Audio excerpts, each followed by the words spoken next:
आमच्या 10वीच्या मुलींनी ग्रुप बनवला आहे. पण ग्रुपवरती हाय हॅलो कशी आहेस अजिबात मेसेज नाही. मेसेज आहेत असं नाही मेसेज नाही आहेत म्हणून, पण मेसेज काय आहेत माहिती आहे?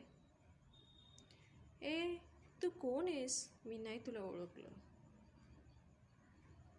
10वी झाली 2010 आता चालू आहे 2025 आणि आता 2-3 दिवसापूर्वी ग्रुप बनवला आहे.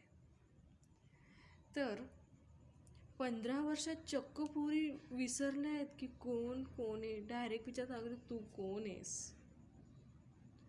म्हणजे झालंय असं की पोरींनी काय त्यांच्या डीपीला त्यांचे फोटो नाही आहेत, त्यांच्या पोरांचे फोटो, त्यामुळे ओळखायला तरी कशा येणार ना. ते पण बरोबरच आहे. आणि तसंही त्यांचे फोटो जरी ठेवले असते तरी ओळखायला येत नव्हत्या, कारण तेव्हा कशा होत्या आणि आता कशा झाल्या आहेत. खूप बदल, ओळखायलाच येत नाही.